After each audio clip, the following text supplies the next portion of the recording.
Howdy, this is Jim Bret, and this is the Jim Bret Show.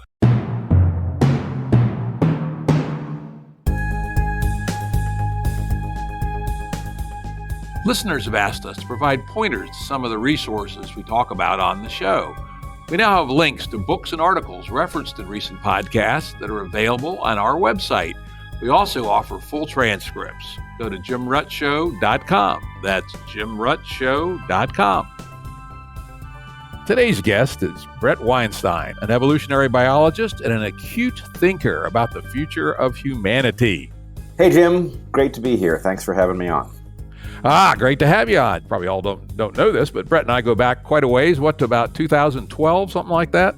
Yep, that's about right. Yeah, we worked on something called the Emancipation Party, and then that became something called Game B, and we ran into all kinds of funky problems. And actually, Bret summed up, I think, is better than anybody why we did not succeed in that path at that time. And I still repeat this from time to time. Bret said, we have too many Thomas Jeffersons and not enough Ben Franklin. I did say that. I had forgotten, but yes. That was exactly to the point. It was too pinheaded. But anyway, Game B is making a return these days, and we'll talk about it later. But anyway, from Bret's website, I took the following. I'm going to read it, and then I'm going to ask Bret to talk about it. If humanity continues down our current path, we will not survive. There are too many of us consuming too much. Our technology is too powerful. We are all hooked together in one global system. Our fates are now linked, and we will thrive or perish together. We got into this predicament through an evolutionary process. All of the problems that we face are actually symptoms of a process that has no name. Before we talk about what might be done about it, could you start by describing the evolutionary and game-theoretic dynamics that have brought us to where we are today? Sure. Have you got a couple weeks? Yeah, that's one of the things I do here. I go deep. Don't be afraid to go deep. Yeah, I'm not afraid to go deep. The problem is one of layers. And, we can do a short version of this, which is pretty much what we'll be held to. And then we could spend a lot of time getting into the nuances. Yeah, give the 5-minute version. Sure. So more or less, our problem is that the magic of humans arose through an evolutionary process driven by an arms race in which human beings were their own worst competitor. So at that point that one reaches what my PhD advisor called ecological dominance, that arms race causes a massive jump in essentially computing power. And that computing power came along with all of our best and worst characteristics. So it resulted in a spectacular capacity for collaboration, but the objective of that collaboration is increased competitive capacity against other groups with similar powers. Now, I don't think we can spend too much time worrying about whether or not that was a good process. It got us this far, and it has given us the capacity to understand where we are. But what it has done is it has created a drive that is now outstripping our capacity to compensate for its consequences. So that quote you read from my website essentially is about what I would call a sustainability crisis. Now, conservatives often hear when a liberal like myself starts talking about sustainability, they assume that we are cryptically talking about climate, about which there is much disagreement in some circles. I'm not talking in particular about climate. I do think we have a climate problem, but even if it were false, we still have a sustainability problem in which we are simply using resources and creating waste in a way that simply mathematically cannot continue indefinitely. So you have to at least be a cornucopian to imagine that the problems we are creating will be dealt with in due course by solutions that will magically emerge. I don't think it's reasonable to be a cornucopian, but you would have to at least make that jump and say, well, yes, were we to continue down this road, we'd be in big trouble, but we all know that solutions arise when they're needed. So if you don't believe that, then you would end up in my camp, and what I know from experience to be your camp, thinking, oh shit, we've got a very serious problem, and we don't have a very long time horizon with respect to figuring out what the solution looks like. Yep. I think that's a very good short summary. In fact, to the point of the fact that it certainly seems to me that we are approaching the cliff, and we may actually have a hard time hitting the brakes hard enough to not go over the cliff. Two datum that I come up with recently, I think underscore the seriousness of our situation. Half of the mass of all large mammals on Earth are now humans, and then even greater than humans is our domestic animals, most of it cattle. That's half of the mass of all large mammals on Earth are humans, and their domestic animals, mostly cattle. And 70 to 80% of the mass of all birds, not just large birds, on Earth are our domesticated fowl. And that's today with only, maybe 15% of the world living the advanced Western standard of living. I think those two datums alone tell us that we are at or probably over the ability of the ecosystem to carry on the way we're carrying on. Absolutely. And in fact, a huge fraction of the protein that exists in us and our domesticated creatures is actually not even natively biological. It is a product of nitrogen that has been brought into the biological cycles by the Haber-Bosch process, which uses fossil fuels to take atmospheric nitrogen and turn it into biotically available nitrogen. So in some sense, we have chemically destabilized the equilibria that would ordinarily have held us to a much smaller population with many fewer voracious creatures in tow. But we've just simply unhooked it without thinking about what the ultimate consequences of that will be. I'm glad you brought that up. It's one of my favorite examples. The population of the Earth without Haber-Bosch is probably 1 to 2 billion people max, right? Yep. And here we are moving on 8 with the current numbers saying we'll peak at 10 or 11 by the end of this century. So let's say it's 10. That's between 5 and 10 times what could have been supported without this artificial pump of fossil fuel to nitrogen. So we are, living way out beyond what Mother Nature intended. And again, as I said before, that's before the other 85% of the people start to demand their right at the table to live the affluent lifestyle. So we got ourselves a real problem here. It's a humdinger of a problem, but I also think it is worth pointing out that at the moment that the Haber-Bosch process came online, first of all, it was not initially intended for creating fertilizer. It was initially created for bomb making. It then became useful in the production of fertilizer. And if your listeners can put themselves in the mindset of people who have suddenly discovered that they can make crops grow more efficiently by using energy that is available in surplus to turn nitrogen that is otherwise inaccessible to plants accessible, at that moment, that must have seemed like a godsend, especially if you were compassionate and you thought about the number of people who didn't have enough to eat. This must have seemed like the solution to a problem, not the mother of all problems. And yet down the road, we find that process has unleashed a set of patterns that we now, not only do we not know what to do about them, we don't even know how to think about them.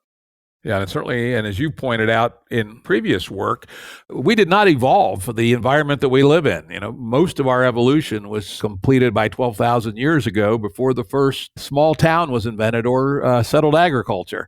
So we are not tuned to think about these problems. We have to work at it very hard, but that's not to say that we can't do it. I think that's one of the most important takeaways I hope our listeners will take today, which is while our problems are dire, it is not a foregone conclusion that we will collapse. If we're smart, we may well be able to think our way through this and then act our way through this. In fact, I'll go one step further. The human niche is niche switching. This is what we do better than any other creature that has ever existed on Earth. Now, we have set ourselves a new level of problem that indeed is unlike any past analog. However, what we have on board, our human birthright, is a mechanism for figuring out what to do when the wisdom of the ancestors has run out. And so we are certainly in an extreme version of that problem. But if there's one creature that is built to address that sort of problem, it is us. It's a very useful and hopeful thought. Let me put forth what I think of as the engine that is driving this late pursuit of the edge, if we want to call it that, the eco side. And I know you've heard me say this before. It's the pursuit of money on money return, powered by psychologically astute advertising that really got underway in the 1930s and now reaching its near perfection with the highly instrumented attention hijacking systems, which are our interactive social media. It's as if one of the things that got us to have all the good things we have in our society is now turned into the paperclip maximizer that people talk about in artificial general intelligence. What do you think about that, Reed? Oh, I absolutely agree with this. What I've said elsewhere is that the AI apocalypse is already upon us, but we don't recognize it because we were expecting robots. And the fact is, it isn't robots, it's algorithms. They are already proving to be out of control and causing us to do massive self-harm. And the way you can tell that this read, which you and I have arrived at together, is correct, is to look at the behavior of people in the best position to understand the power of these algorithms. So every so often we will get a defector from Facebook or elsewhere who will tell us about the extreme measures that they have to go through in order to retain control of their own lives in the face of algorithms they had a hand in writing. So I think what they're telling us is they don't know what the algorithms do and they don't know how they work, nor should we have expected them to. The very thing about AI that's so frightening is that just as we are wired for success rather than comprehensibility, the algorithms wire themselves to be effective. And what psychological apparatus they trick and in which way can be a matter of speculation. What the market does is it finds those things that are effective and amplifies them. So these algorithms have clearly gotten out of control and are having an entirely unknown effect on our ability to collectively think and see the predicament that we find ourselves in. Hey, I had a conversation with a friend of mine at lunch, and he dropped this gem, which I thought is so good that I have to share it, which is these black box algorithms. And that's important to remember. This deep learning revolution of the last 7 or 8 years is not good old-fashioned AI, which was a bunch of logically understandable statements. If this, then that, or the other thing, look up on this list. These are basically impenetrably opaque neural simulations. Nobody can say with any great certainty how they do what they do or what they actually weigh and to what degree. They're very nonlinear. It's been amazing the progress that's been made, but it's also very scary how opaque they are. But anyway, this friend of mine pointed out, and I don't know why I didn't think of this first, God damn it, which is the dating apps, Tinder, and I don't know what they are. I've been married for 38 years. I don't know about the dating apps. But anyway, there's a bunch of dating apps. I know one of them's called Tinder, and they're driven by these black box algorithms. So therefore, and dating leads to marriage, which leads to children. Therefore, black box AIs are now driving human evolution. Yeah, that's a really interesting point, although you said something I think we should correct. You said that dating leads to marriage, which leads to children. I think you're showing your age, Jim. Well, it doesn't all the time, but on average, it does. I mean, there's a strong positive correlation. No, I think if I understand what the kids are telling us today, dating leads to hooking up, which leads to ghosting, which I'm not sure what that is, but I think it's not good. No, I think ghosting is like when you break up with somebody by refusing to respond to their text messages. See, I'm not as old as I look. Yep, I agree with you. That is what it seems to mean. But anyway, yes, there does seem to be a rapid departure from rather ancient wisdom about how life gets lived. And some of that departure, I am absolutely certain, is good. But the level of departure is so great that it can't possibly help but be catastrophic in the aggregate. But I agree with your friend. There is a way in which these algorithms are going to be driving the kinds of affiliations that result in offspring, which will then potentially affect what sorts of offspring we end up seeing. And, I don't think that's so vital. I don't think there's anything at a genetic level that's worth talking about in that regard. But what is worth talking about is that most of what kids pick up in their natal home that is of consequence is culture. The way they think is heavily structured by the way their parents thought. And to the extent that the dating apps, or whatever they are, may result in combinations of cultures that have some sort of new emergent nature, who's to say what the outcome might be? I mean, frankly, it could be positive. You could get a situation in which it used to be that you tended to marry people who came from near enough that you shared a whole lot of culture, and it could be that this is a moment in history in which we would actually benefit from people being paired up by algorithms who wouldn't otherwise have ended up together. Perhaps that results in more broad-mindedness.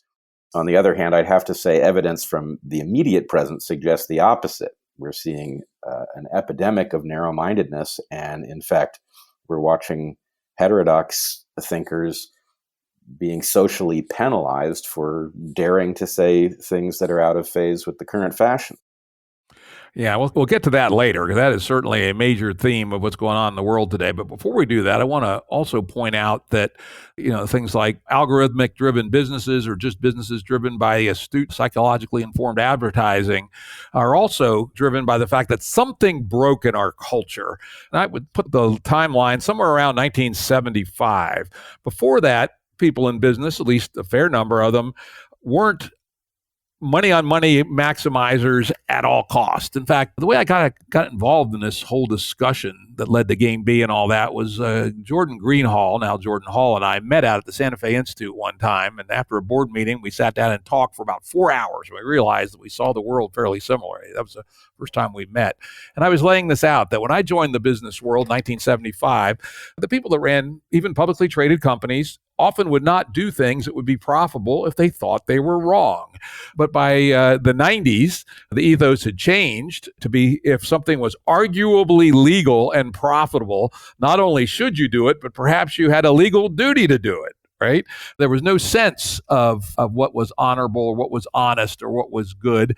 And I think if we say, where are we in 2019, it's gone even further, which is not only is it arguably legal, but the current standard in big corporate America is, on a risk-adjusted basis, are the penalties for getting caught smaller than getting away with the crime. Look at the money laundering that the big banks are constantly being busted for. The group of them over in Europe are just busted again for money laundering hundreds of billions of dollars, and they get slapped on the wrist for a few $100 million, and they probably made money on it. So anyway, a system where honesty and good faith has become a sucker play is just setting up a competitive ecosystem that's engineered for sociopaths. I was a corporate executive, a C-level executive at a major multinational, then a CEO at a medium-sized technology company.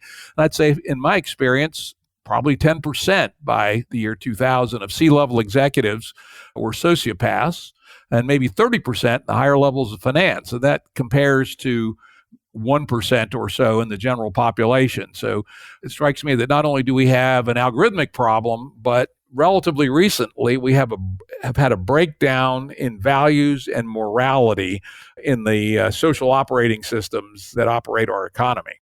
Well, I don't think that's what happened, actually. I agree with your description of the transition, but what happened is not a breakdown. It is an evolutionary trajectory that was absolutely inevitable in light of the incentives that governed the system. In other words, the quicker you woke up to the opportunities that weren't morally acceptable but were legal, maybe not even legal, but weren't going to be prosecuted, the quicker you profited and the more your strategy spread. So what we saw was basically, it's not even an analog for the evolutionary process of a creature discovering a niche and evolving to exploit and fill it.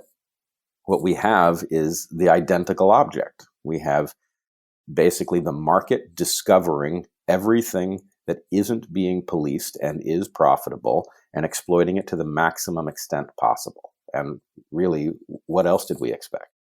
Though it didn't necessarily do that before, the same dynamic could have existed. I will argue the other side of that and say that, yes, there is indeed a game theoretical ratchet that pushes businesses towards that. But prior to 1975, there was a social ethos that most companies did not take that road. So there was an ability socially to resist the forces of the game theoretical ratchet. I 100% agree with that. In effect, what you had was a gentleman's agreement that was being policed, so that somebody prior to the evolution of this change would have come out behind in so doing. This would have been policed maybe at the country club rather than in a court. But what happened was globalization caused a circumstance where what they thought of you down at the country club mattered less because you were in a much bigger pool. And effectively, the evolution of ruthlessness was an inevitable consequence of the fact that we did not forestall the exploration of this evolutionary trajectory by treaty or its equivalent. I think that's actually a good way to look at it. I like that a lot. And some people say, well, it is what it is. I would say we should look back to David Hume, the Scottish philosopher, and the famous is-ought problem, right? Just because something isn't the way it ought to be. If our system really is spun up to exploit every extractable, rent-extracting opportunity, a lot of it operating on the cognitive weaknesses of human nature, how can we fight back? Well, I think we are wired to fight back. And the question, really to me, there is almost one question.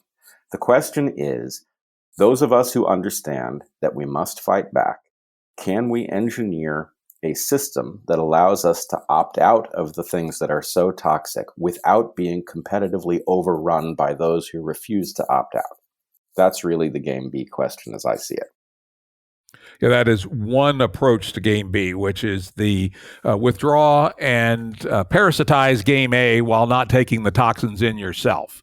The other alternative, called the Emancipation Party alternative, is that historically the way that markets have been limited so that they were good for humanity, not run amok, has been through governance. And so the other alternative is for the humans to finally wake up and seize control of their governance and use the market, which is one of the greatest inventions of humans of all time, but use it in a way that it's like a fire in your wood stove, not a fire burning down your house. I think so. Yep. Both roads are possible. But I don't think that's two roads. I think that's one road.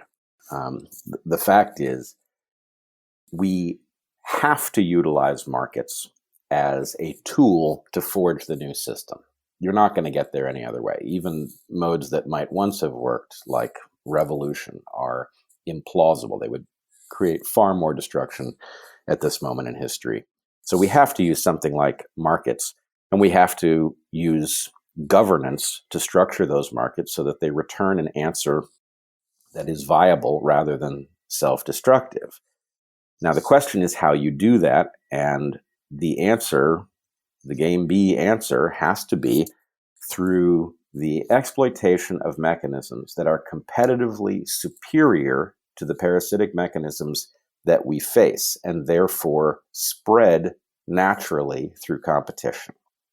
So, we can talk, and we probably should talk about what game B is and isn't, but I think baseline, it has to be the idea that we are in search of a solution that solves these problems without any of the failure modes that would accompany solutions of the past.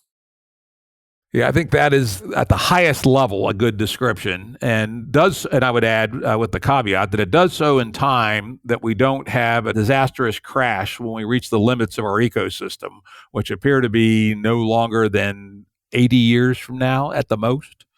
At the most, and it could be a lot less. And I'll point out, relative to something you said at the beginning of the conversation, one of the things that I fear is that we are talking about systems that are so complex that the thresholds beyond which there is no plausible return probably will be crossed without anybody knowing that it has happened. So for people who are used to dealing with the kinds of systems that shudder before they break apart, who may be thinking that things are relatively all right based on a kind of Steven Pinker sort of analysis about where we are going to lead us into ever greater danger, because the thresholds that must not be crossed will be invisible until it's far too late. Yes, I think that's a hugely important point for us all to be cognizant about. Bret, as you know, I've been a student of complexity science for about the last 18 years. And frankly, the biggest takeaway from studying complexity is what I would describe as epistemological modesty. We know a lot less than we think we know about what's going to happen in a complex system. And essentially, every system that's at all interesting with respect to human affairs today is indeed a complex system. Yeah, it's a complex system. But I would point out that the fantastic difficulty of comprehending these things is the flip side of the simplicity of the basic principles that run them. And so, to the extent that one looks at a biological organism, for example, and thinks, oh my goodness, I mean, even just a diagram of the known metabolic pathways is almost beyond human comprehension. On the other hand, this thing springs into being automatically. It self-assembles, it maintains itself, it repairs itself, it defends itself, all starting from a single cell in which the instruction set is written in a code of 4 letters. So the point is, the thing is so darn elegant that we ought to be thinking in these terms with respect to how civilization should run. In other words, we must not be imagining a highly complicated governance structure to maintain the well-being of people. That will turn into a nightmare. What we need is a highly elegant governance structure that does the heavy lifting of modulating a civilization that exists at a level of complexity that we will never fully comprehend what's going on. I think that's a good goal, though I would say the other takeaway from complexity science is it appears to be, in principle, impossible to accurately determine the emergences that you will actually get from the simple underpinnings, of a complex system. So we could design an elegant and basic operating system, but the actual result, I would argue, is unpredictable, which leads me to believe we should not believe our own designs. We should approach game B with a tentative modesty, with an experimental and evolutionary perspective. So you and I, it does not surprise me, have arrived in a similar place here. What I say is we are not smart enough to design the system we need, but we are smart enough to navigate there. I like that. And that effectively what we have to do is take a good guess at where the foothill of the system we are trying to find is, and then we need to ascend by empirically, basically prototyping and empirically discovering what the unintended consequences of our best guess were, where we can improve on things. And we must, maybe above all else, avoid any instinct towards utopian thinking. That utopian thinking is the undoing of any such plan, and that what needs to do is recognize that we will recover an incomplete set of our desired goals. But what we can shoot for, if we use the Pareto principle and thought, well, we can't be 100% free, but we might be 80% free. At the same time, we are 80% safe. If we start to balance things in this regard, that we can produce a system that far outstrips our grandest hopes without being unrealistic, without being utopian. And let's add, within the constraints of Mother Earth, right? Of course. At least until we're off of Mother Earth. That's the boundary condition. That's the Mother Earth bats last. So all this thinking has to be within that constraint. Absolutely. I'm glad you mentioned trade-offs and Pareto, because I know that's been part of your very important, in fact, probably close to the foundation of the work you have done in theoretical evolutionary biology. And maybe you could do a little sidebar on how trade-offs and evolution work. Sure. I mean, the irony is that trade-offs in evolution work exactly the same way that they do in engineering and economics. We just don't know how to map them yet. So one of the things that I discovered when I was doing my dissertation work, which ended up being a theoretical exploration of trade-offs and the rules that govern them, was that there were certain systems that I knew well enough that I could peer into them and see how trade-offs worked, and then back up and try to look into a biological system and find the same sorts of properties. So, for example, I was a photographer, fairly serious about it for a while, and the kinds of trade-offs that one encounters with respect to having a given number of photons incident on the lens that then can be spent either freezing motion with a fast shutter speed or making a sharp image with a small aperture, that those trade-offs mirror the sorts of things that we see in nature with respect to, for example, the wing shape characteristics of flying animals like birds and bats. And so the key insight of my dissertation was that the trade-offs were not one-off phenomena, that in fact every two desirable characteristics that existed in the same mechanism or the same organism had a trade-off function that related them. And that the reason that we did not intuit this in biology is that many of those trade-off functions have a bargain at one end. And so we don't see any diversity at all along the trade-off, because creatures that express anything other than the bargain condition are eliminated competitively. And so we see one state in nature, and we do not intuit the fact that the function is more complex than that. But there are circumstances in evolution that will reveal other parts of a trade-off, and that's really the game that we're caught in. We're caught in a game in which we see a desire to improve things, and we view evolution traditionally. We have viewed it as an engine of improvement, but a sophisticated player in this space recognizes that improvement quickly exhausts itself as a cost-free or nearly cost-free pursuit, and that ultimately the game one ends up playing is one of balancing competing concerns as elegantly as possible.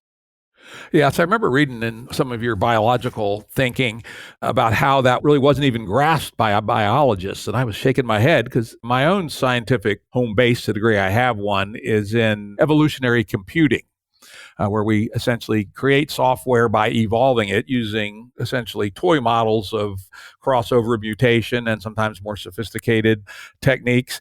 But in evolutionary computing, very early on, we started realizing many of the interesting questions were multivariable, and that the best you could do was optimize to a Pareto frontier. Right. And then it was a matter of value decisions and where you wanted to be on that frontier.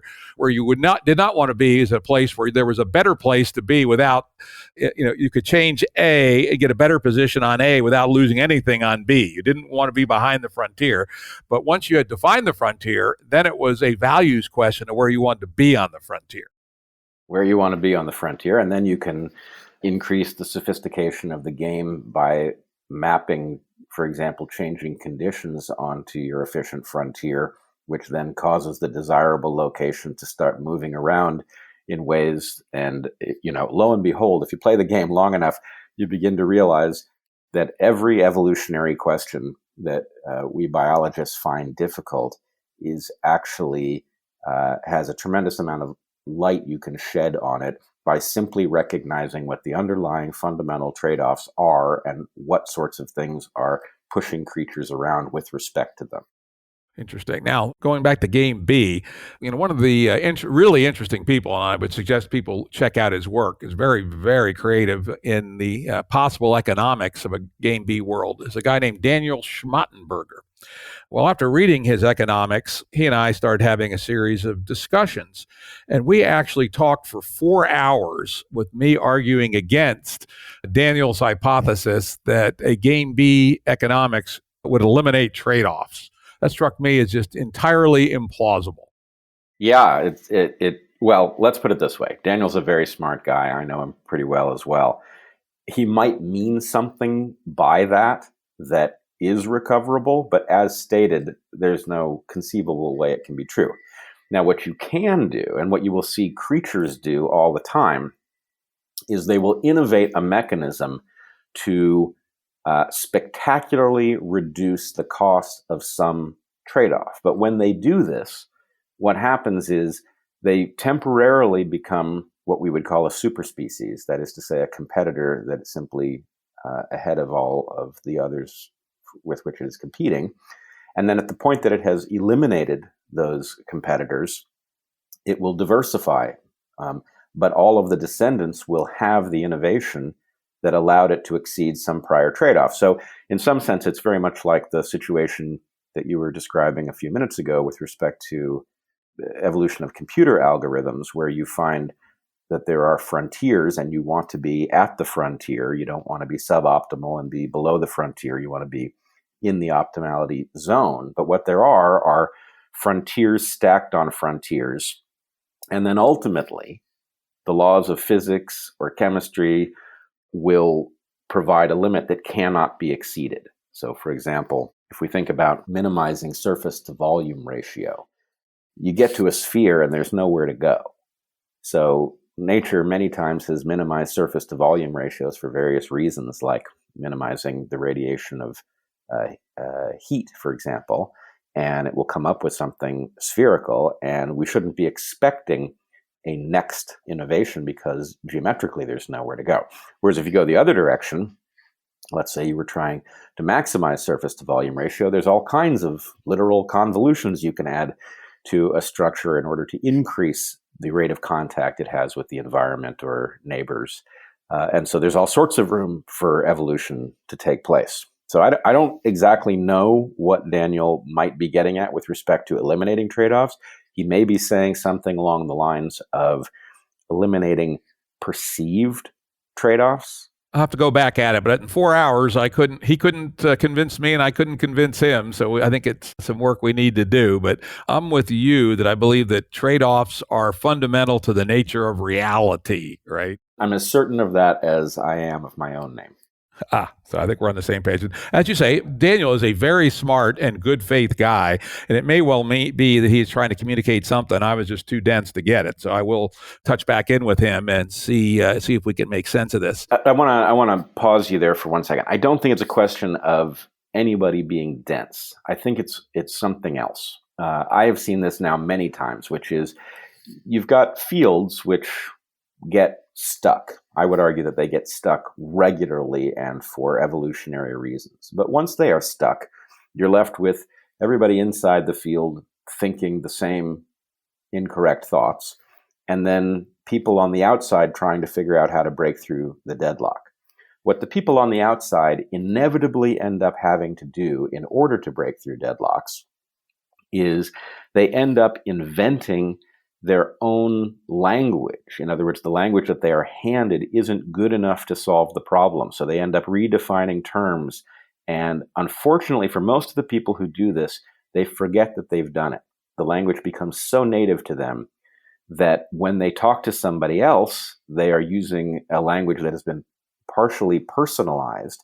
And the person they're speaking to imagines that they're speaking gobbledygook because the way they're using terms doesn't add up in a standard framework. And so my best guess would be that, Daniel being the way he is most certainly redefined some things in order for him to do productive work and forgotten how those things, if he uses those terms without clarifying them, how they get heard by others.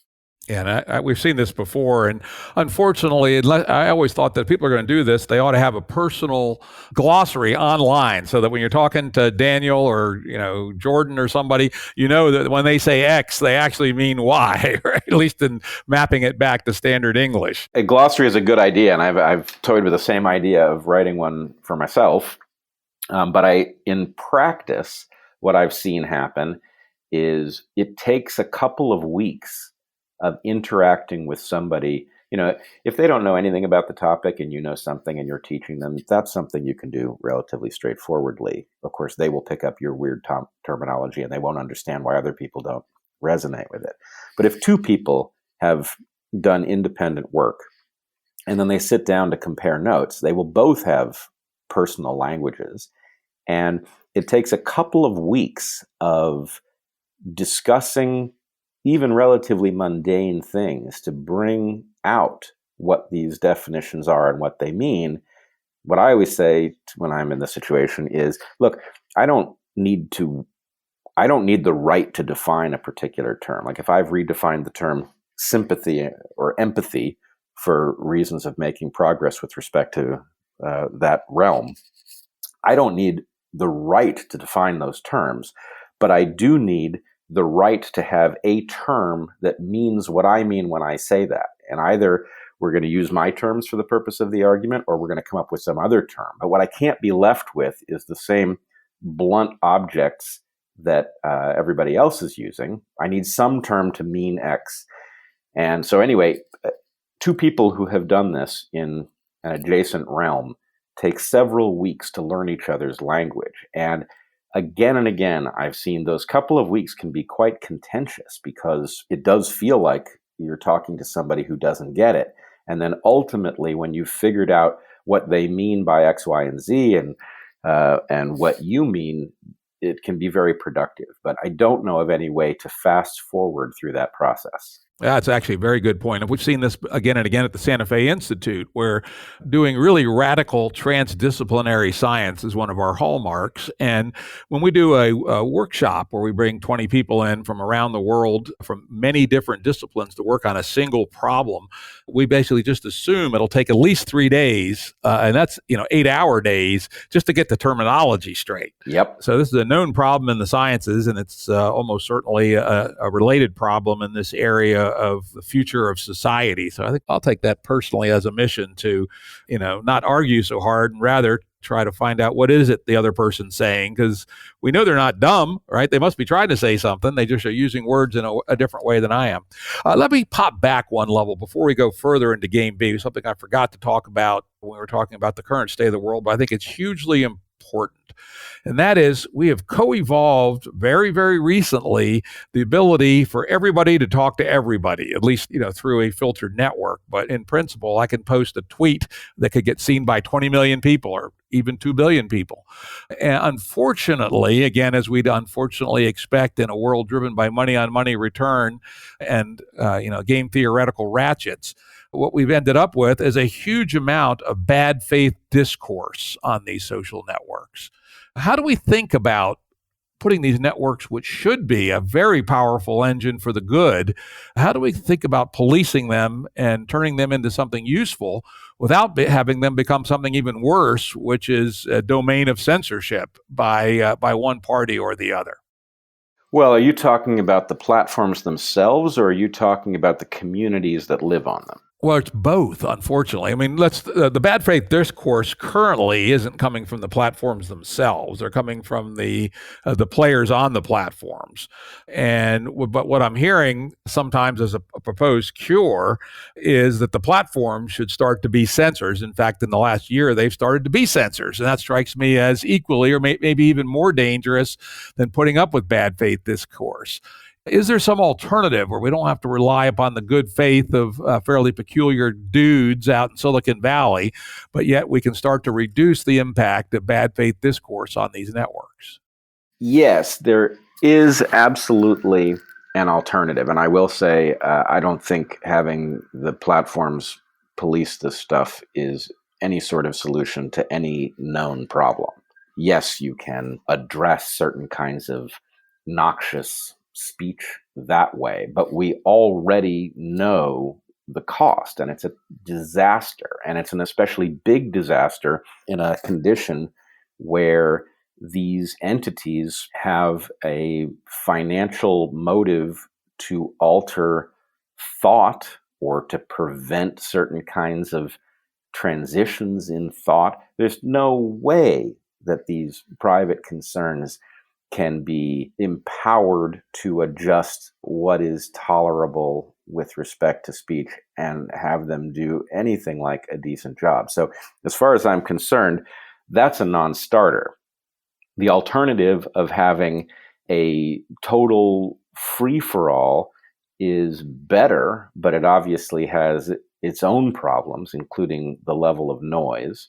What I think we are seeing, so we have two things going on simultaneously. We have the platforms taking on a policing role, which they are screwing up badly and in which they have perverse incentives. And then we are watching communities try to self-police. And on the one hand, I think the instinct to self-police is a good one. and that it works at small scale. But what we are seeing is that the mechanisms of self-policing simply do not work at large scale. And so that's really what we need, is a means of taking those things that function at small scale and scaling them up without creating an authoritarian nightmare that dictates the limits of permissible thought. Yeah, that seems to be about where we're at. And you're right that when groups are under 10,000, perhaps, self-policing seems to work. I've been a member of an online service called The Well since 1989, and it actually started in 1985. It's still out there. If you want to check it out, well.com. It's kind of like the Colonial Williamsburg of the internet. You can still use the command line version if you're so inclined. There is a web version, but probably 20% of people still use the command line. But anyway, it's been a famously contentious community from the very beginning, lots of flame wars and such. But nonetheless, there was an emergent cultural, non-authoritarian sets of limits on what people would do within that community. And I think in the 30-some year history of the thing, they may have expelled 10 members at the most, right? And yet it was never a community of bigger than 10,000. It's about 2,500 now, I think, something like that. We're also seeing some success in Game B and Game B proximate groups on Facebook. We have Rally Point Alpha. It's a Facebook group people might find interesting. I think we have like 1,500 people on that, and we have a set of principles, and it keeps discourse pretty decent. The Game B Facebook group has a bit more complicated, sometimes for my taste, a bit too complicated set of guidelines, but they also seem to have kept the peace. But you're right, so far, when we see these groups get big, like Facebook scale or Twitter scale, cultural and soft means of policing seem to fail. And neither of us want to go down the road of empowering these platforms to make these kinds of decisions.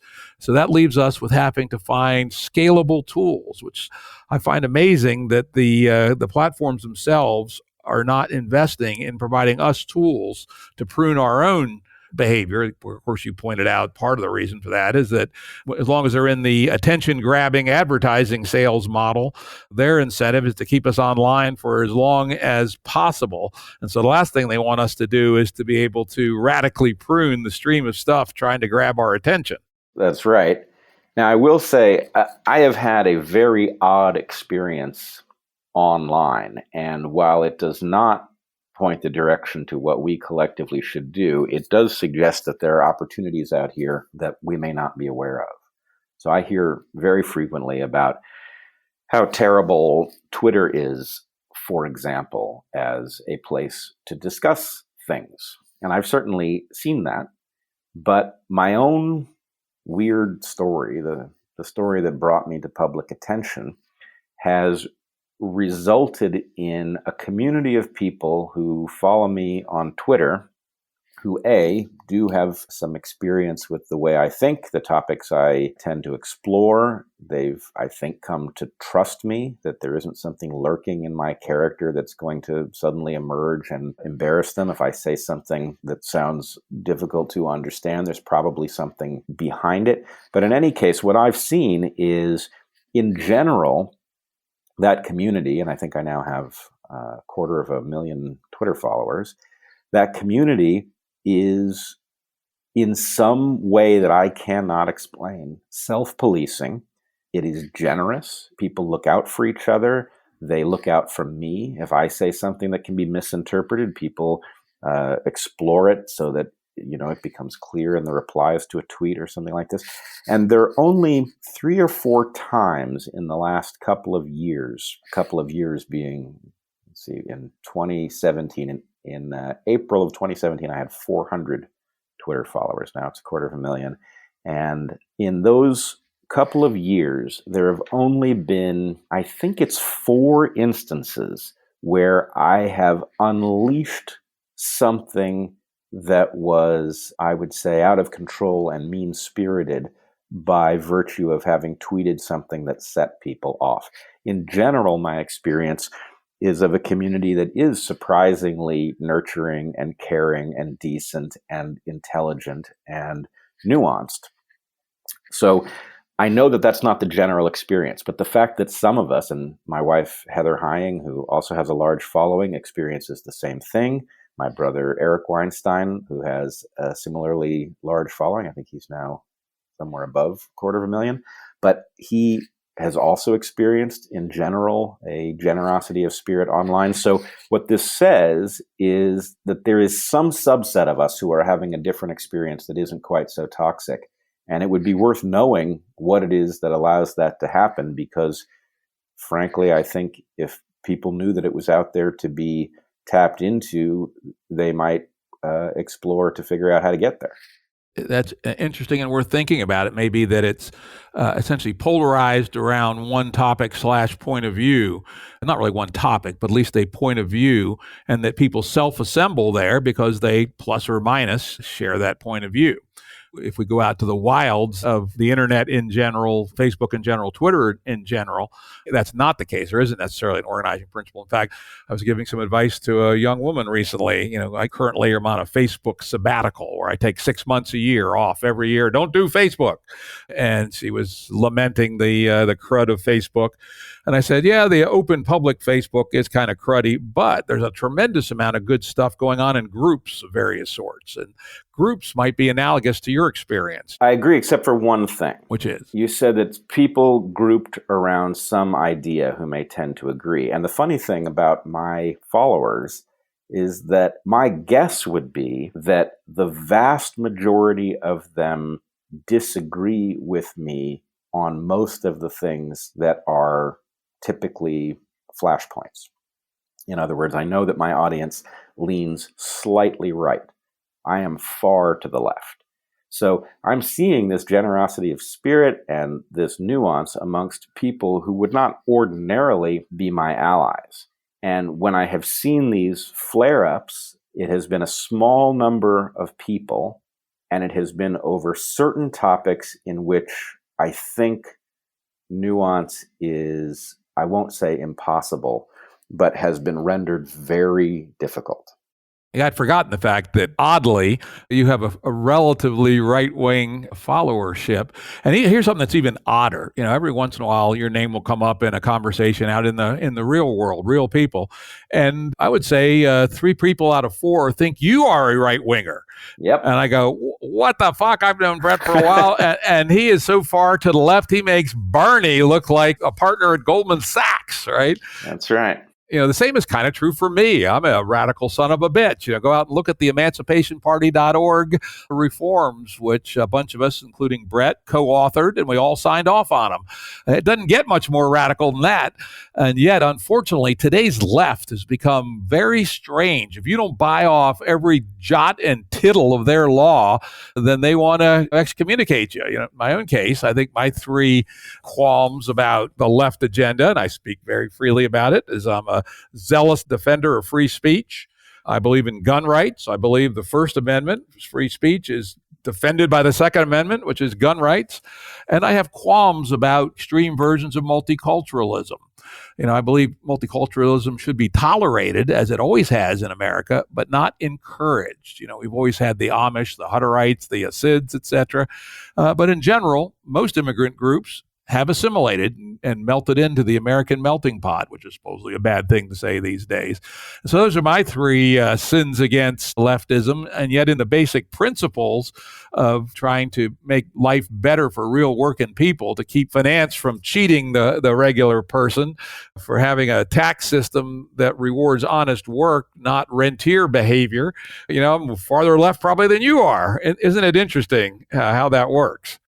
Well, I think I certainly remember meeting you, and you started out earlier in life, fairly far to the right, and I certainly started out far to the left. And I think part of the reason that I think you and I get along so well is that, to the extent that we are radicals, it's not because we want to be.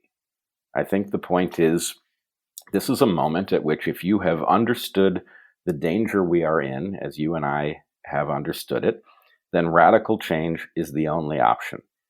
It's never a good option. It's a last resort. But the fact is, it's better than going extinct. And so, in some sense, it's not an ideological position.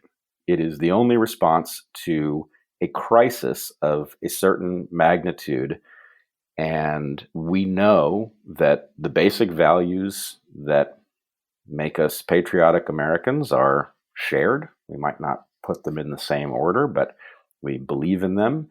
And that it really doesn't matter how we ended up as radicals, whether from the right or the left. It's a rational response to a dire situation. Yep, I think that's a good way to put it. What do you think your offenses are that makes leftists think you're a right-winger? Well, it's the oddest thing, but the left has a love-hate relationship with Darwinism. And this is long-standing. I think this is because, on the one hand, the left is traditionally the keepers of the scientific flame. That is to say, conservatism on the right surrounding religious beliefs has resulted in the left having custodianship over Enlightenment values, at least traditionally. On the other hand, Darwinism itself opens very uncomfortable questions about what human beings are and what the meaning is of different levels of success that different populations have experienced. And so there is a long history of people on the left effectively trying to modulate how Darwinian our thinking becomes with respect to humans. And in fact, much to my shock, I heard Richard Dawkins arguing against applying evolutionary theory to human history when I met with him on stage in Chicago last October. So this is a long-standing concern. Now, my feeling, having been down this road some distance, is that in the end, Darwinism is not a universal win for the left, but that the story that emerges from Darwinism is, in the end, positive for a progressive view of the world. On the other hand, this is science, and irrespective of whether Darwinism hands a win to the left or not, we have to go with what's true. We don't get to modulate the truth based on what we want to be right. It goes back to the Hume point about is versus ought. There is a question of what is, that is the province of science. What we think about it and do about it is outside of those bounds. And as a Darwinist, I'm committed to figuring out what actually is, irrespective of its implications. But what I encounter on the left increasingly is fear of even the most basic terminology that might be used to understand humans. So I've gotten in trouble in political spaces, for example, for even invoking the term genotype or phenotype with respect to humans, as if there was any controversy at all about whether these things apply. You can also get in trouble these days for asserting that there is some significant biological difference between men and women, of all things. If you had told me 10 years ago that I would live to see a day in which there was any controversy surrounding that question at all, I would have said there isn't one chance in a million, but here we are. Yeah, there does seem to be a lot of real wackadoodle nonsense about this gender business these days. I frankly just tune it out. I figure those people aren't worth talking to. They're goofy sons of bitches. And someday they'll straighten out, and hopefully most of them won't reproduce, so they'll go away. But I know in some areas it can be quite a pestilence, actually. I just try to avoid all that. The one I have seen, the trigger, I will say, I deal with a lot of evolutionary theoretical biologists at the Santa Fe Institute and other scientific institutes I'm associated with. And frankly, most of those people are left-wingers, and I've never seen any cognitive dissonance in them in thinking about evolutionary biology and progressive politics at all. But where I have seen it, this is, came as quite a shock about 2 years ago. I happened to reference a work somebody had done on something, and they were someone who traveled under the title evolutionary psychologist. And talk about setting off an explosion, right? And, to your point about Pinker, it's very weird. Well, you may disagree with any one person who flies under the flag of evolutionary psychology. clearly our psychology had to have evolved. I don't remember who said it, but one of the more famous theoretical biologists said, nothing is knowable in biology except through the lens of evolution. And that certainly has to include human psychology. Yeah, that was Theodosius Dobzhansky. Ah, you got it. Nothing makes any sense in biology except in light of evolution. Yeah, and really, this ought to be uncontroversial. Surely the burden of proof is on anyone who imagines that human psychology has some other explanation. But the problem is, this requires several weeks, perhaps, of exploration in order for people to understand that their right to determine the nature of their own existence is not up for debate in a discussion of that which created human psychology in a Darwinian context. In other words, we are at a moment in history where we are not fit for this current environment, and we have to define a new path for how we're going to interact. Certainly, the tools that we have inherited through a Darwinian process set the bounds of what is possible, but they do not tell us who to be or how to act. And so, in other words, I think what's happening is people are imagining that if you're saying that our psychology is Darwinian, the next thing that you're going to do is you're going to tell them what they may or may not think. And that's simply not the case. Yeah, it's totally fucked up. I mean, it violates the is-ought principle. I start to have these discussions with people. I say it's certainly possible and perhaps even likely that ugly aspects of human nature, like xenophobia and extreme patriarchal thinking, may well have evolved biologically in the Pleistocene. But that doesn't mean to say we have to put up with it. We now have the authority to reject the past. We are not driven by our genetic destiny. Not only do we have the ability to reject it, but the best hope we have of banishing it is to understand what its nature is so we can stop triggering it. This is the hardest message I think I have to deliver. It's the one that is the most difficult to convey. But as much as I am in awe daily of what evolution has produced, and really I'm the kind of guy who can go out into the backyard and look at a squirrel and marvel. So it's not like I don't get how impressive this stuff is. But the game that evolved creatures are playing is absolutely without a defense. It cannot be defended. It is both mind-numbing and amoral. We have an obligation to reject what evolution wants for us and to reapply the tools it has handed us to something that is worthy of our ideals. So I really am not telling anybody that you are condemned to play out some evolutionary story. I think you'd be a fool to play out the evolutionary story. You have to choose a story that you can play out in light of the evolutionary constraints. But I am certainly advocating that people find something to do with their time that is more useful, more rewarding, and more defensible than spreading their genes far and wide. Very well said. I'm going to go mine the transcript for this when it's done, and I'm going to start using your language because you said it a lot better than I did. Well, thank you. That our genes are not our destiny, but guess what, folks? They are our genes, right? You can't deny that. Yep. When we have the is-ought distinction, we have both the is and the ought. And to deny the is not to think fruitfully about the ought. Exactly. It just strikes me as the strangest mindset that these people are in.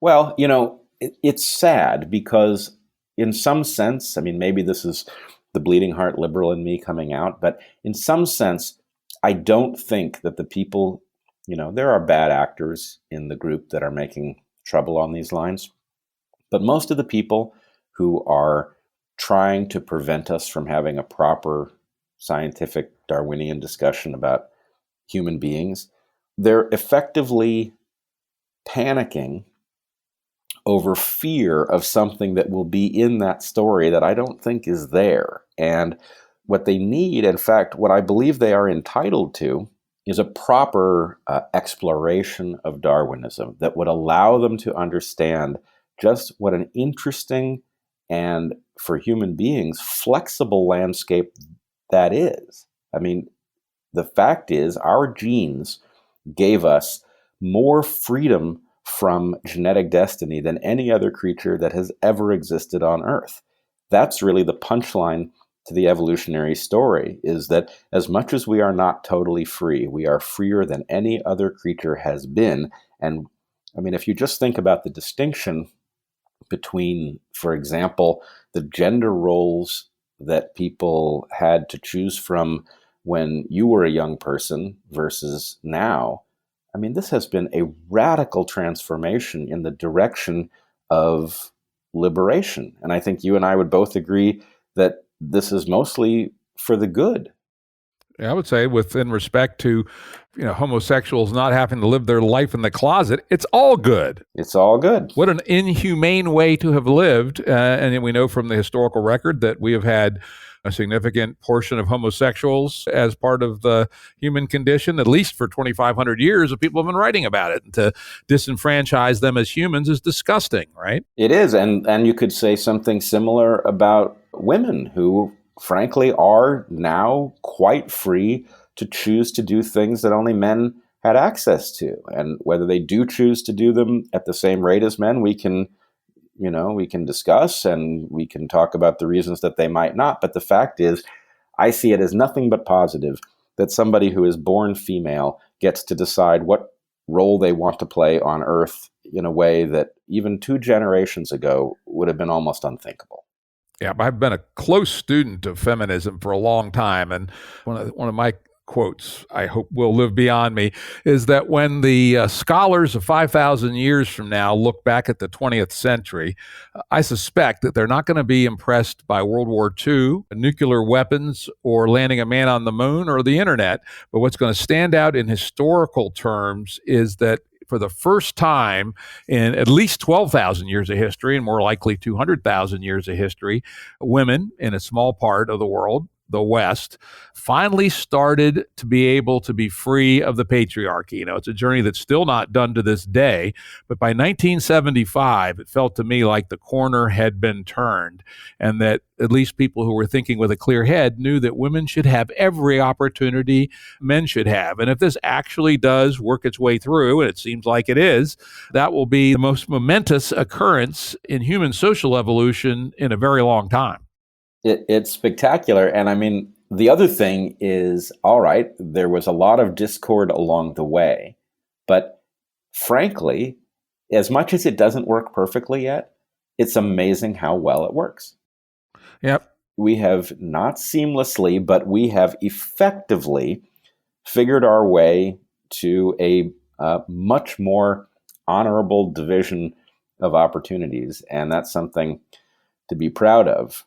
As Douglas Murray, though, points out in his recent book, The Madness of Crowds, there's something odd about the tendency at the point that a coalition has arrived at approximately the goal they were seeking. The tendency of the train to continue and barrel through the station is notable, shall we say. Yeah, I mean, as much as I am a huge supporter, I think it's one of the greatest things in history of the emancipation of women. It doesn't mean that men and women are going to, fill the same jobs in the same proportion. Right. I was talking to a very intelligent woman the other day, and she was saying, "Oh yes, I fully expect, within 20 years there will be an equal number of men and women in the inner sanctum of writing artificial intelligence software."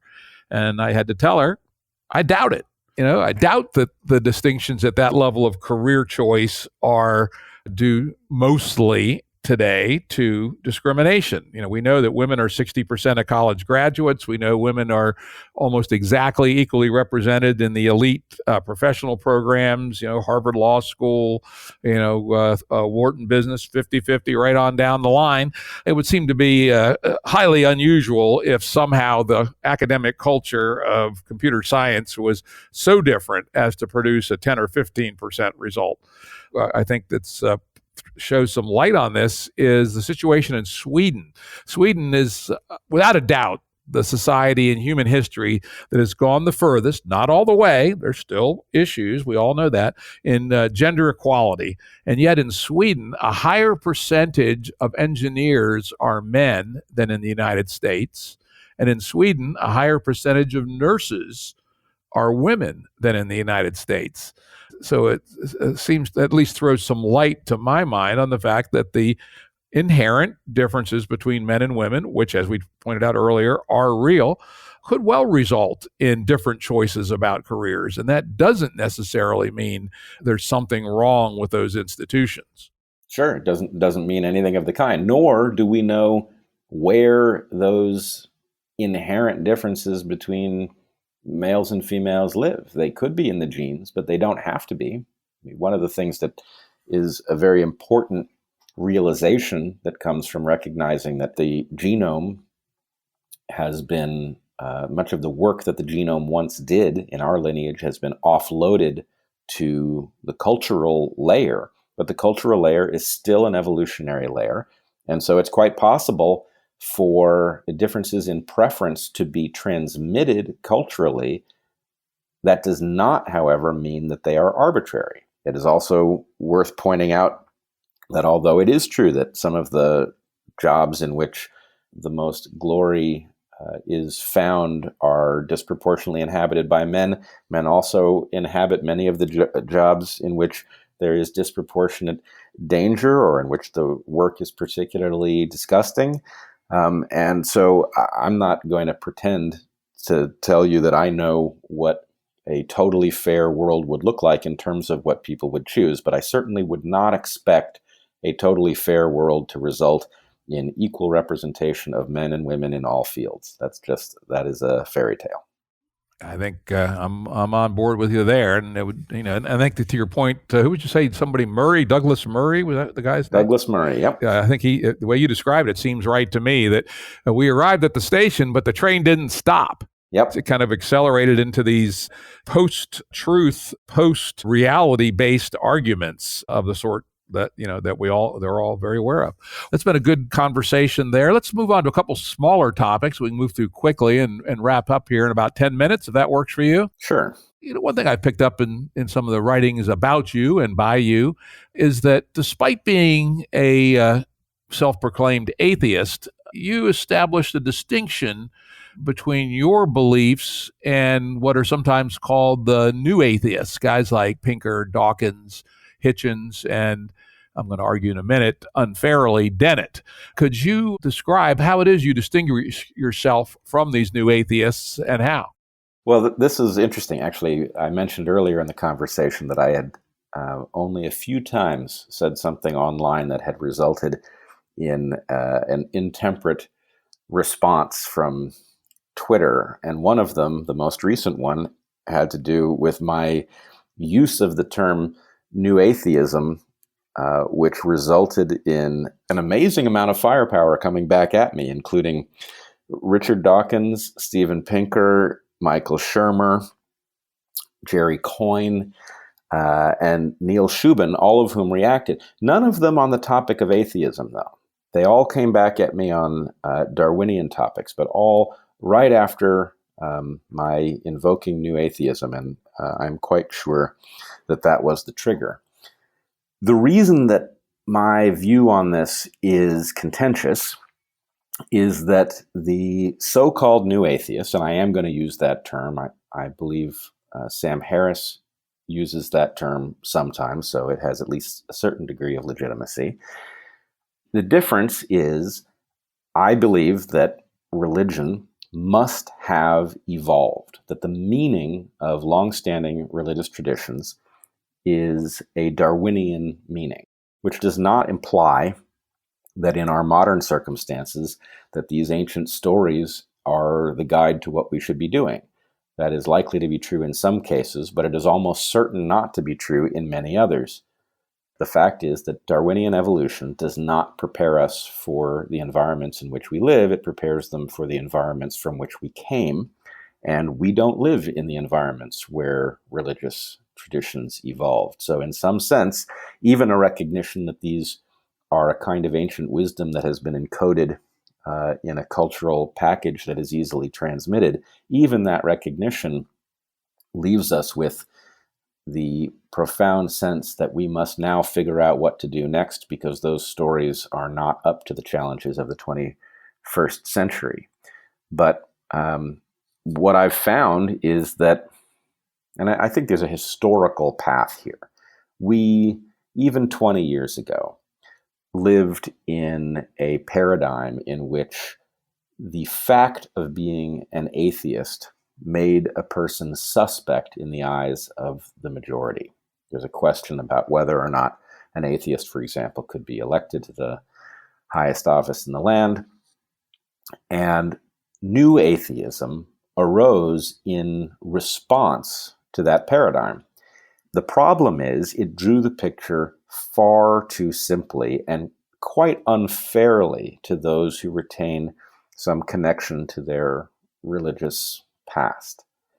And what I've been saying is that religion shows all of the hallmarks of being a Darwinian adaptation, and that therefore it is as deserving of a proper Darwinian treatment as an eye or a wing or an enzyme. That has inflamed many of the people at the forefront of the new atheist movement, because in some sense, I think they see it as coddling a perspective that is anti-scientific. Ironically, many of the people in religious communities who have felt quite beaten up by the new atheists are responding positively to this message. They don't agree with it because, of course, the first thing I say is I don't believe anything supernatural is going on in the universe, but simply to be taken seriously and to be told, I don't believe that you are suffering from a delusion or that you have a mental pathology, that you are in fact adhering to these traditions because they have a historical importance, that has created an awful lot of goodwill amongst thinking believers, of which there are quite a large number, and it has inflamed the new atheist community, who I think sees it as a betrayal. I'm hoping that as things settle down, the new atheist community will come to understand that A, whether they like it or not, the argument is correct. Evolution has produced religion. We know that that must be the case for reasons I've argued elsewhere, and that being the case, if we attempt to move forward on the basis that religion is a mass delusion, then ultimately what we are doing is we are undermining the credibility of evolutionary thinking rather than advancing the Enlightenment ball. Well, that's interesting because let me unpack all that. First, I'll point the audience to a very interesting book called Breaking the Spell, Religion as a Natural Phenomenon by Daniel Dennett, who is sometimes considered one of the new atheists. But in that book, he actually goes through the evolutionary and adaptive arguments for religion and seems to buy the fact that they did indeed evolve and they were indeed adaptive to provide, group cohesion, to, distinguish us from them, etc. So there is some tradition even amongst the new atheists in that perspective. On the other hand, I would accept what you said is absolutely true. Religion almost certainly evolved. In fact, one of my fun games when I meet a new anthropologist, and one of the fun things about our Santa Fe Institute community, we've always had a number of anthropologists and archaeologists in it. Seems kind of far afield, but it's been the case. I always ask them, in your field of study, has there ever been the equivalent of the obnoxious 16-year-old kid who challenged the religious orthodoxy with a question like, why don't we do the rain dance in Village A, not do the rain dance in Village B, and see if there's a difference in rain? And every one of them, and most of them are atheists themselves, have said, absolutely not. Such a thing would be utterly inconceivable in a pre-modern person. And so that's led me to believe that the phenomenon known as religion has been ubiquitous as far back as we know. and for it to have been ubiquitous despite its high cost, it must have been adaptive in some fashion. So what you say is true. However, this is where maybe I turn one step further around the bend. It doesn't mean it's not a mass delusion. I mean, it's just not true. Thor does not cause thunder. Zeus does not throw lightning bolts. And every time science has made an incursion into the world of the metaphysical, science has always been right. The metaphysicians have always been wrong. So I think it's perfectly reasonable to say it was evolutionary, it was adaptive, and it's a mass delusion. Is color a mass delusion? Is color? It depends on what you're talking about. We have our rods and we have our cones, right? And I forget which one's which. I think it's the cones that react are to for color. The color, yep. Right, and so they fire under different frequencies. So we have in our brains, we get different signals from the different colors. So I would say colors are real. Color is not a delusion. No, but the experience of color is, well, let's put it this way. When we look at photos of Saturn, for example, sometimes you'll see true color photos, and sometimes you'll see photos in which the color wheel has been rotated to highlight things that are hard to see with the standard color. Okay, so we would say it's false color. Right. But the fact is, the experience of color that you have inside your mind, in fact, the idea that the room you are in is visible is a mass delusion of a kind. The room you're in is also filled with radio waves, and they're bouncing off things in particular ways. You just don't happen to have a detector that organizes that information into some sort of subjective experience. So you experience the room as empty of radio waves and full of color, and the color is a trick of the mind that allows you to quickly categorize objects as distinct from each other so that you know where one starts and the other stops. And my point is, I'm not saying that it's a delusion.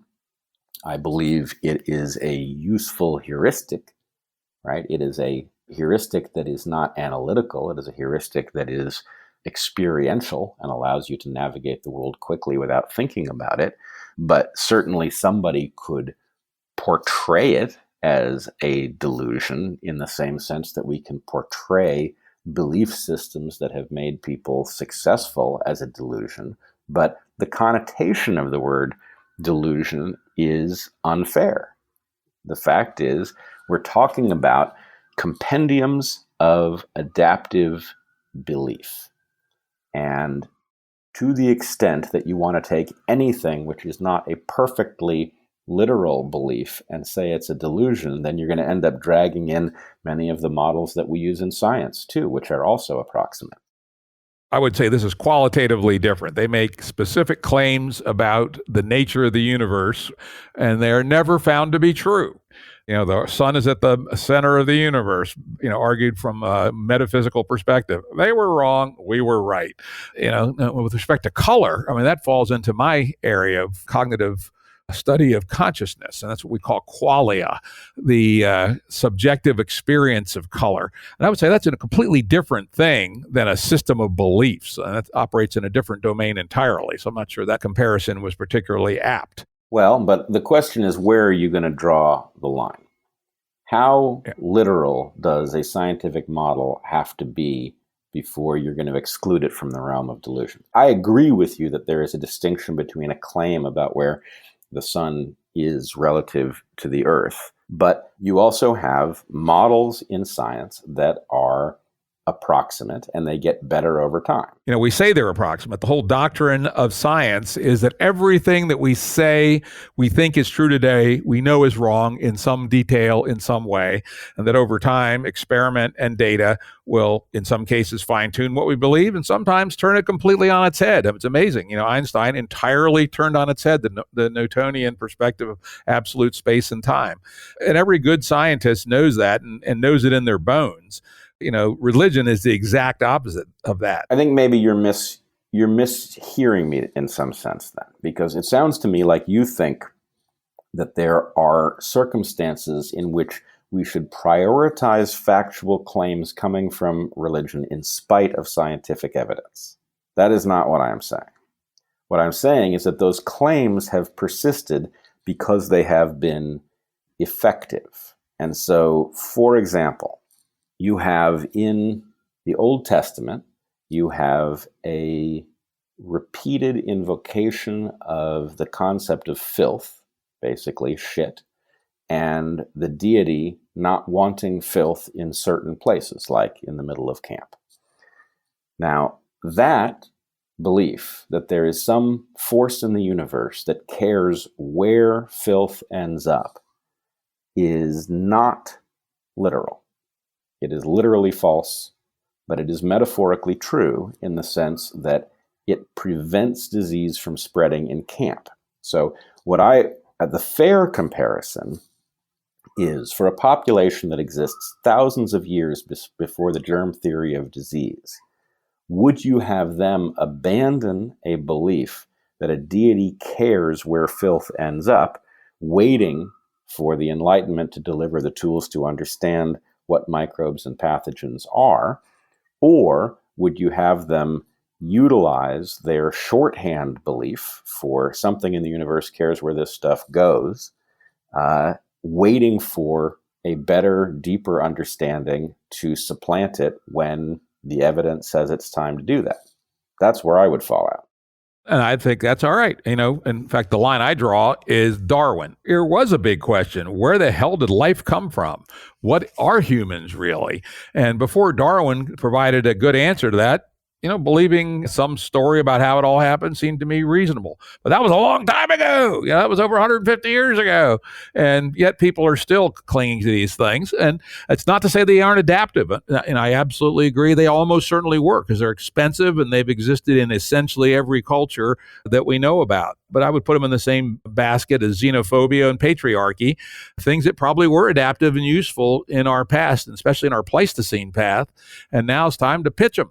So I agree with you about it is time to pitch them. But I would say we have to qualify that. If we are going to get people to listen to us about the necessity of moving towards a system in which we are governed by what it is we know, we have to understand what the hazards that come along with that are. In other words, there are some realms where we know a lot, chemistry, for example. There are some realms where we are still pretty new at it, biology.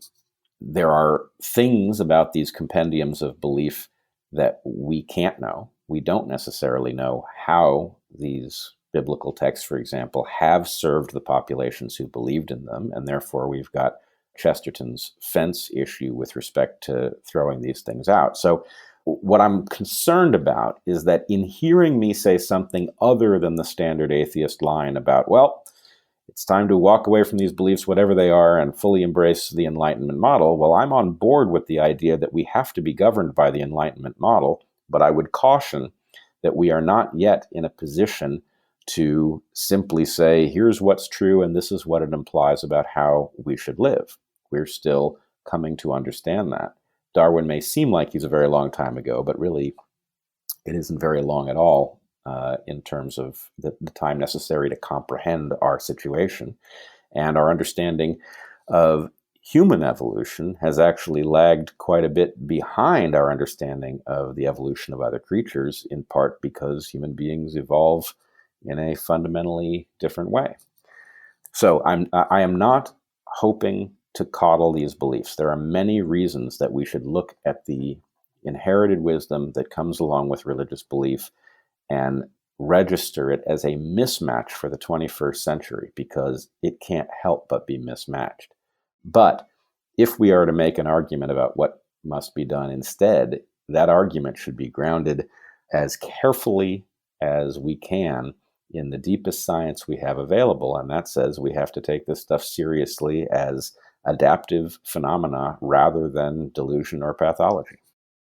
Yeah. See, I would say it's not pathology, but it's delusion. But we're not going to agree on this one. I think it sounds like I'm halfway in between the new atheists and you. It certainly evolved. It was certainly adaptive. It's not wasn't pathological in the Pleistocene. Probably wasn't up until the time of Darwin.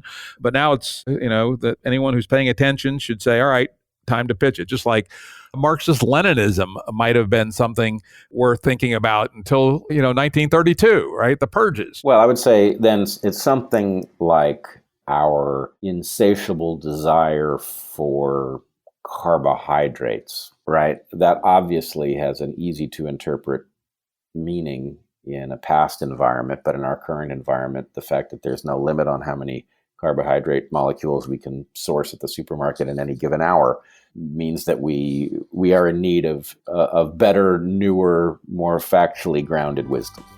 I think that's good. I think on that note, we're going to wrap up. As I suspected, this was a phenomenal discussion all over the place, both broad and deep. I hope our listeners will have enjoyed it. I've certainly enjoyed it. Thanks for having me on, Jim. It was great. We got to do this again. All right. I look forward to it. Production services and audio editing by Jared Janes Consulting. Music by Tom Muller at modernspacemusic.com.